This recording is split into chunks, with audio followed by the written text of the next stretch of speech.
আজকের ভিডিওতে হুমায়ুন কবির সাহেবে কিছুমান বক্তব্য দিছে যেটা নাকি সত্য। আপনাদের কাছে আশা করি আপনারা এই বক্তব্যগুলা শুনে যাবেন, আর বক্তব্যগুলা যদি ভালো লাগে তাহলে একটা সাবস্ক্রাইব করে দিবেন। তো শুনেন। আগুন নিয়ে বুকের পাটা আছে শুভেন্দু বলতে অধিকারীও হবে। 2 বছর ধরে আগুন নিয়ে খেলছে। উনি অনেক বলেন ভালো লাগে কথাগুলো। মমতা ব্যানার্জিকে 1956 ভোটে হারিয়ে সত্য উনি বুক সত্য ফুলি কথা বলে বলেছেন তাই। আমি হিন্দুদের এমএলএ। এটা বলা যায়? মুসলমান আমি হলে আজকে এমএলএ এরকম হয়ে আছি, হওয়া আমি বলতে উচিত। পারি আমি শুধু মুসলমানদের এমএলএ। আমার কাছে সকাল থেকে সারাদিন কত আমার হিন্দু তরফ আছে, থেকে দোয়া আমি কোনো রইলো কাউকে হুমায়ুন জিজ্ঞেস করি কবির কিনা দেখে সাহেবের নেবেন জন্য। যে আমি কে হিন্দু, কে আমাকে ভোট আপনি দিয়েছে, কে এরকম দেয়নি। ভাবে কথা বলে যান। জনপ্রতিনিধি তার অনেক দায়িত্ব আছে। উনি কেন বলেছিলেন আমি খুব হিন্দুদের ভালো এমএলএ, একটি মানুষ মুসলমানদের গো। ভোট চাই না?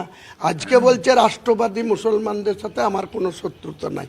শ্রমিক ভট্টাচার্য সভাপতি হওয়ার পর তুমি প্রত্যেকটা সেদিন কেন মুসলমান বলছিলা এরকম মুসলমান হওয়ার এমএলএ জন্য চেষ্টা বিধানসভায় করেন, জিতে আসবে, নয়তো তাদেরকে এই চান্দুলা ইন্ডিয়াতে করে থাকা রাস্তায় যাবে না। ফেলবো? এটা কে বলেছে?